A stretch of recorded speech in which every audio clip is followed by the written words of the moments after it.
Shanti.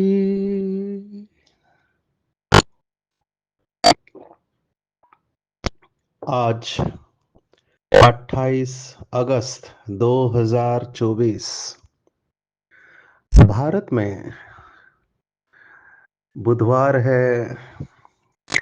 Today is 28 August 2024 and it's Wednesday in Bharat. आज की मुरली का जादुई रहस्य स्वयं को प्रेरणा देने के लिए magical secrets of today's Murli for motivating the self. आज की मुरली कल की मुरली का ही फास्ट फॉरवर्ड है। कल संडे को जो मुरली हुई थी या ट्यूसडे की भी मुरली है, योग के ऊपर लगातार बाबा गहराई में लेके जा रहे हैं। कई प्रश्न भी आए जब योग की स्टेजेस बताए। शास्त्रों का ज्ञान डेफिनेटली यथार्थ रूप में समझना बहुत जरूरी है। शास्त्रों में कई सारे शब्द आते हैं जिसमें मूंझना पॉसिबल है, कंफ्यूज हो सकते हैं। इसलिए अच्छी तरह से इसको समझना जरूरी है। बाबा अलग अलग तरीके से अलग अलग शास्त्रों के शब्द इस्तेमाल करता है। इसीलिए कहा गया कि वो ज्ञान का सागर है और वो कोई किताब हाथ में लेके शास्त्र नहीं सुनाता है। जैसे लौकिक में लोग भगवत गीता या संत ज्ञानेश्वर की ज्ञानेश्वरी भावार्थ दीपिका, महाभारत या रामायण को सामने खोलकर उसके ऊपर सुनाते हैं। तो बाबा सार सुना रहा है, क्योंकि बाबा को पतित से पावन बनाना है। तो बाबा अलग अलग तरीके से, बाबा के शब्दकोश अलग है। शास्त्रों की कई सारी बातें जो कि त्यों ली जाती है और फिर बाबा भाव को लेता है। आज की पूरी मुरली एक शब्द में हम रैप अप कर सकते हैं और वो शब्द है प्रभाव मुक्त अवस्था या इन्फ्लुएंस प्रूफ स्टेज। किसी भी व्यक्ति, वस्तु, परिस्थिति का हमारे ऊपर प्रभाव नहीं पड़े, न माया का प्रभाव पड़े, आत्मा संपूर्ण बन जाए। तो उसके लिए बाबा ने अलग अलग युक्तियां बताई हुई है। आज हम इस बात की गहराई में जाएंगे कि कौन कौन सी युक्तियां बाबा ने बताई हुई हैं। तो आज की मुरली में विशेष जो पॉइंट आई है वो ये है कि स्पिरिचुअलिटी और इवन फिजिकल साइंस, उन सब का आधार है लाइट। लाइट, प्रकाश। पूरा खेल लाइट का है। लौकिक में भी अगर लाइट नहीं हो तो आप कुछ नहीं कर पाएंगे। कितने डिपेंडेंट हम हो गए लाइट के ऊपर। अभी मधुबन में हम देखते हैं बार बार लाइट जाती है। तो लाइट नहीं है तो बहुत मुश्किल हो जाता है काम करने के लिए। हमको पता है लाइट आखिर में फेल होने वाली है, इलेक्ट्रिसिटी फेल होने वाली है। उस समय क्या काम करेगा? तो उस समय स्पिरिचुअल लाइट दुनिया का मार्गदर्शन करने वाली है। तो बाबा ने आज यही कहा है कि जितना हम बाबा को याद करेंगे उतनी लाइट हमारे अंदर आती जाएगी। कुछ दिन पहले बाबा ने कहा था ऐसी कोई लाइट चमकती नहीं है सिर के ऊपर। ये आत्मा के लाइट की बात है, जो हमने जन्म जन्मांतर से भक्ति मार्ग में प्रार्थना की थी कि हे परमात्मा तमसो मां ज्योतिर्गमय, माना हमको अंधकार से प्रकाश की ओर ले चलो। और वो प्रकाश, ज्ञान का प्रकाश बाबा हमें दे रहा है। और बाबा ने स्पष्ट बताया कि ज्ञानवान आत्मा ही चमकीली बन जाती है। अभी कई शब्द आध्यात्मिकता के सिंबॉलिक होते हैं, माना उसके भाव को समझना है, शब्द को नहीं पकड़ना है। बाबा ने कई जगह पे भाव बताया, कई जगह जगह पे शब्द लिटरल माना वास्तविकता में है। यहाँ पे लाइट वास्तविक शब्द भी है और प्रतीकात्मक भी है। जैसे ही हम लाइट बन जाएंगे, बाबा ने एक मुरली में कहा था कि आपके द्वारा लाइट ही लाइट दिखाई देगी। एक पूरी मुरली बाबा ने इसके ऊपर चलाई है। मुरली का टाइटल ही है त्रिमूर्ति लाइट का साक्षात्कार। हम इस बात को देखने वाले, आज मैं थोड़ा लाइट होके लाइट के बारे में चिंतन आपको सुनाने वाला हूँ। और जो ऐसे डबल लाइट होंगे, जो पवित्रता को संपूर्ण रूप से धारण करेंगे, बाबा ने उसके लक्षण बताए कि उनको माया कभी भी तंग नहीं करेगी, क्योंकि उन्होंने योग बल से अपनी सर्व कर्मेंद्रियों को शीतल बनाया। ये बहुत ऊंची अवस्था है कि एक भी इंद्रिय आपको तंग नहीं करेंगे। एक भी इंद्रिय, स्थूल इंद्रिय हो या सूक्ष्म इंद्रिय हो, बाबा के शब्द है वृत्ति चलायमान नहीं होगी, किसी से भी वृत्ति चलायमान नहीं होगी। तो ये बहुत ऊंची अवस्था है, इसको कर्मेंद्रिय जीत कहा गया है। डल शब्द आज की मुरली में बहुत आया है। अज्ञान के कारण तुम्हारी आत्मा डल हो गई है और फिर उसको पारस मणि बनाना है। जब जागती है तो पारस मणि बन जाता है। ये बहुत इंपॉर्टेंट शब्द है, बाबा ने यूज किया। पारस मणि के बारे में हम देखने वाले एक चंद्रकांत मणि का भी वर्णन बाबा करते हैं। चंद्रकांत वेदांता और एक चंद्रकांत मणि भी होता है। इसके बारे में अगर हम समय मिला तो देखेंगे। फिर विशेष बाबा ने इसी भाव को लेते हुए कहा कि हर एक की सीजन होती है। जैसे ठंडी की सीजन होती है, गर्मी की सीजन होती है, बारिश की सीजन होती है, ऐसे इस समय नेगेटिव भाव भावना पैदा करने की सीजन है। इसमें सेफ्टी है पॉइंट रूप बन जाना। तो ये पॉइंट रूप की गहराई में हम जाएंगे और कैसे आज्ञाकारी बन सकते हैं उसके बारे में हम देखने वाले। शुरुआत हम लाइट से करेंगे। वर्तमान समय का साइंस बहुत एक अच्छे पड़ाव पर आया है और बहुत इंटरेस्टिंग हिस्ट्री है। अगर सुनाने जाए तो समय कम पड़ेगा। अभी हिस्ट्री क्या बता रही है कि एक फादर ने पहले आविष्कार किया 19वीं शताब्दी में कि शुरुआत में कि लाइट का रूप कैसा है, तो उन्होंने कहा कि वो पार्टिकल है, माना कण है। फिर उसी के बेटे ने कुछ साल बाद वो सिद्ध करके दिखाया केवल वो पार्टिकल नहीं है, वो वेव भी है, माना तरंग भी है, माना ज्योति का कण भी है, तरंग भी है।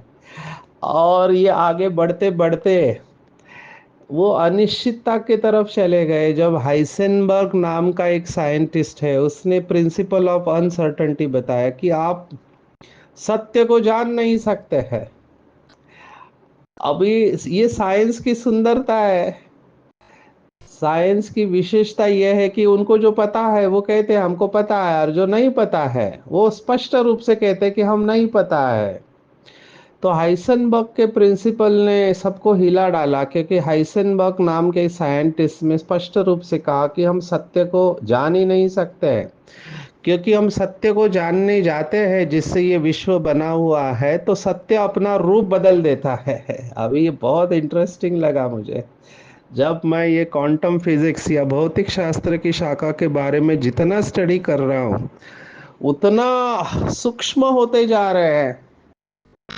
तो साइंस यहाँ तक पहुँच गई है, जो कुछ लोगों का मानना है बहुत ही जल्द हमको आध्यात्मिकता के सभी राज वो खोलने वाली है। जैसे अभी लाइट की बात आई है, इसलिए एक्सीडेंटल जो डिस्कवरी हुई है, माना अचानक की खोज, उसमें एक किर्लियन नाम का रशियन साइंटिस्ट, उसने देखा कि फोटो में उन्होंने कुछ शरीर के बाहर कुछ लाइट देखी, और फिर उन्होंने एक कैमरा का निर्माण किया जिसका नाम ही है किर्लियन फोटोग्राफी।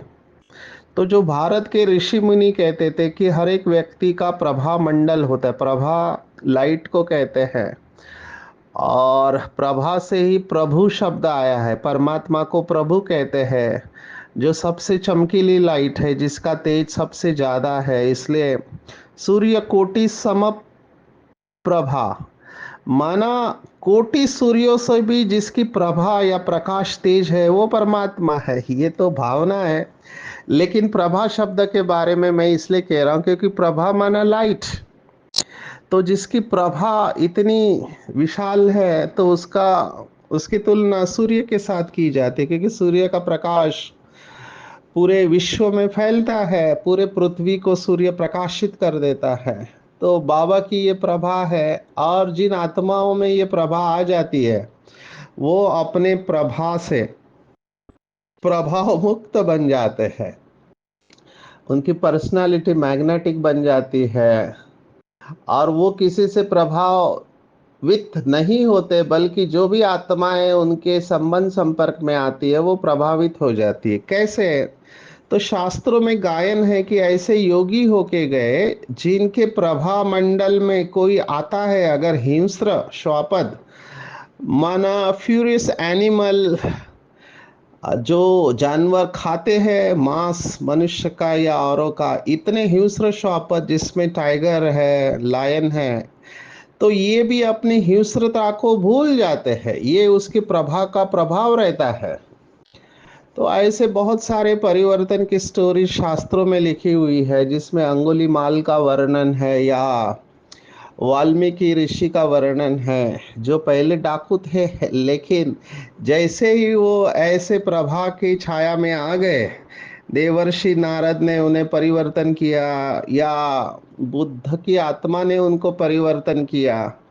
तो ऐसे ही हम जब शिव बाबा के जितने प्रभाव में आएंगे, तो हमारा ऑरा भी बढ़ते जाएगा, और हम हमारे संबंध संपर्क में आने वाले हर आत्मा को और प्रकृति को प्रभावित कर सकते। लेकिन हमारे अंदर उतनी लाइट आनी चाहिए, और वो लाइट का आधार ये है कि हम कितना अपने आप को लाइट समझते हैं, लाइट रखते हैं, और लाइट के साथ कनेक्ट करते हैं। पूरा खेल लाइट का ही है। तो भौतिक शास्त्र की लाइट डुअल थ्योरी बताया हमने, पार्टिकल और वेव। ऐसे ही आध्यात्मिकता में भी पूरा खेल लाइट का है। जिसकी जितनी लाइट पावरफुल है, बाबा ने हमको विजन दिया था। अगर आपको 5 स्वरूप का अभ्यास याद है, बहुत सारे बाबा के बच्चे सोने से पहले और दिन भर में 5 स्वरूप के अभ्यास को दोहराते हैं। तो उसमें जो अनादि अवस्था है, तो बाबा ने कहा था कि सभी आत्माएं परम धाम में है, लेकिन जो बाबा के बच्चे हैं, जो अष्टरतन है या 108 है, उनकी चमक और आत्माओं से कई गुना अधिक है।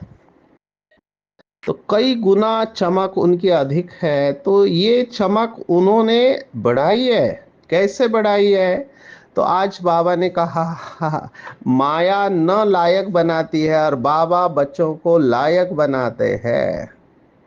तो जितना जितना हम बाबा की बातों के ऊपर मनन चिंतन करके अपने आप को पुरानी दुनिया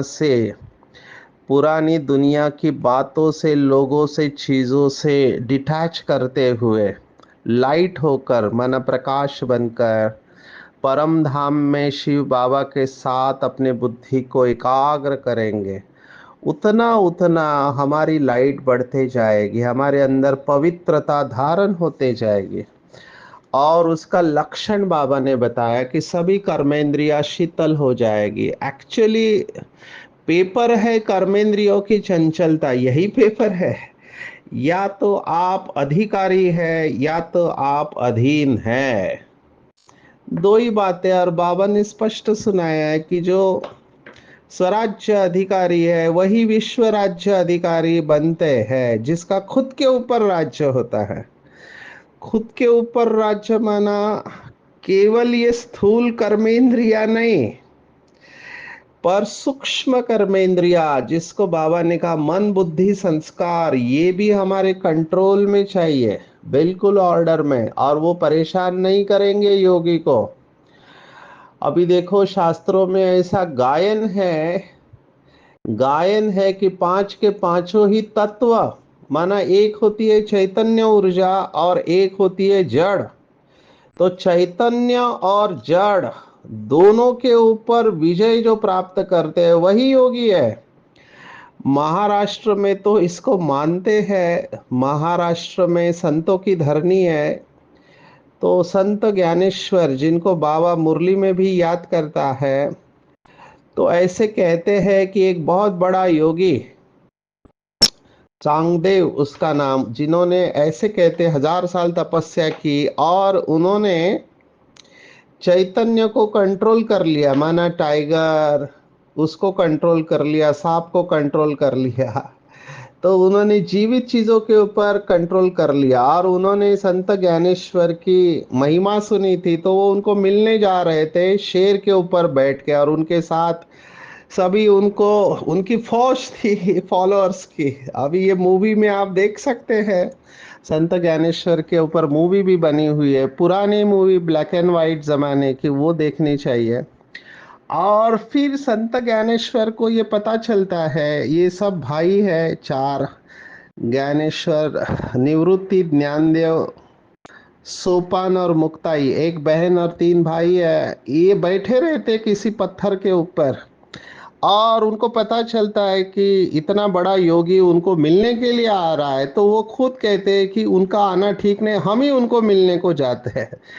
तो एक भाई कहता है कैसे जाएंगे, तो कोई बात नहीं, इस पत्थर के साथ ही जाते हैं। और संत ज्ञानेश्वर के पास इतनी ताकत रहती है कि वो पत्थर के साथ ये लोग उड़ते हुए दिखाए हैं, और वो चांगदेव के सामने उतर जाते हैं पत्थर से। तब चांगदेव को पता चलता है कि मैंने तो चैतन्य को कंट्रोल में कर लिया, लेकिन इन्होंने जड़ को कंट्रोल कर लिया, तो ये मेरे से भी बड़े योगी है।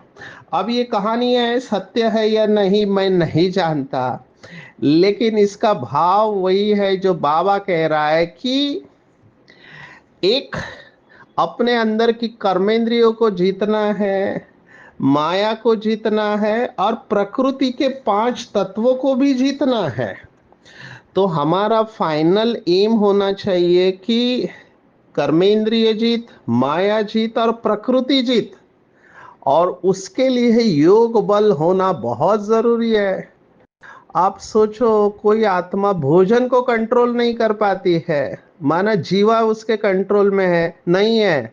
कई आत्मा अपने बोल को कंट्रोल नहीं कर पाते, ये भी मुंह कंट्रोल में नहीं है। कई आत्मा अपने आंखों को कंट्रोल में नहीं कर पाती है, क्योंकि जो नहीं देखना चाहिए अगर आप वो देखते हैं मोबाइल में, इंटरनेट में, या स्थूल दुनिया में शरीरों को देखते रहते हैं, तो आंखें आपके कंट्रोल में नहीं है।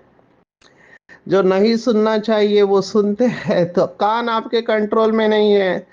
अगर आपके हाथ चंचलता करते हैं, माना आपके कंट्रोल में नहीं है, आप उस स्थान पर जाते हैं जहां नहीं जाना चाहिए, तो आपके पैर आपके कंट्रोल में नहीं है। तो ये सब कर्मेंद्रिया आपको चला रही है, ना कि आप कर्मेंद्रियों को चला रहे हैं। चलो इनको आपने जबरदस्ती बंद करके रखा कमरे के अंदर, बाहर किसी से मिलेंगे नहीं, लेकिन आपका मन भटक रहा है।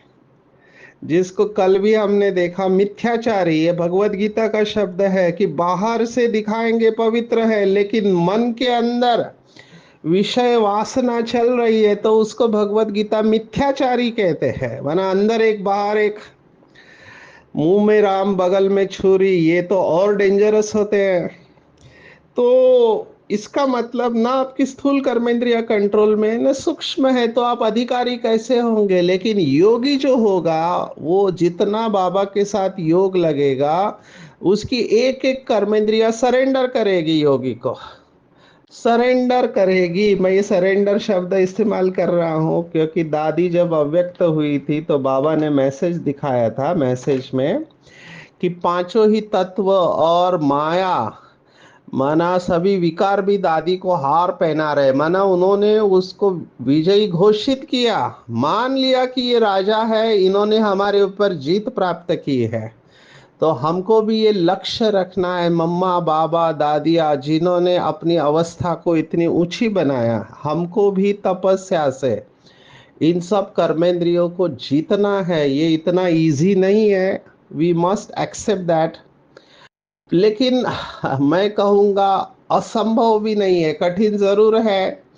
कठिन और सरल ये सापेक्ष शब्द है। जिसका अभ्यास अच्छा होता है उसको पढ़ाई कठिन नहीं लगती है, पेपर कठिन नहीं लगते हैं।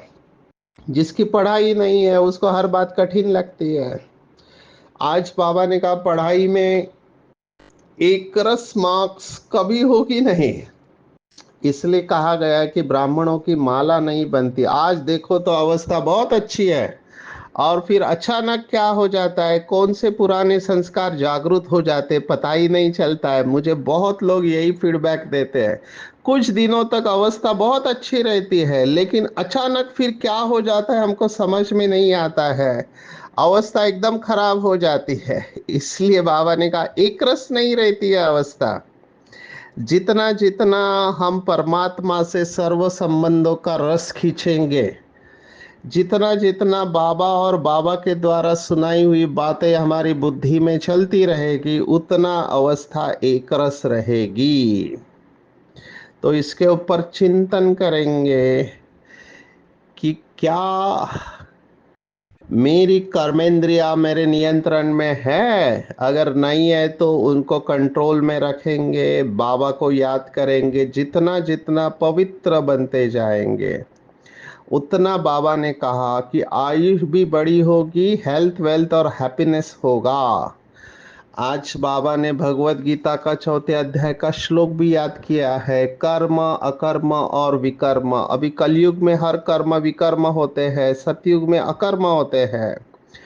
तो हमको कर्मों के ऊपर अटेंशन देना है। आज बाबा ने साहूकार और रोगी, इसकी कर्मों की गति बताई है कि अगर रोगी है इस जन्म में, मन माना जरूर कोई ऐसे कर्म हुए हैं जिसके वजह से रोगी है। और अगर साहूकार है, जिसको कहते हैं गोल्डन स्पून इन माउथ, तो वो भी कर्मों का आधार है, हर एक कर्म के आधार पर है। तो जो भी है हमको अभी अटेंशन रखना है कि हमारे द्वारा ऐसे कोई कर्म न हो जिसके वजह से बाद में रोना पड़े। हम जब भी जेल में जाते हैं तो ब्रह्मा कुमारी का एक बहुत सुंदर गीत बना हुआ है, कर्म करो ऐसे भाई तुम, पड़े ना फिर पछताना।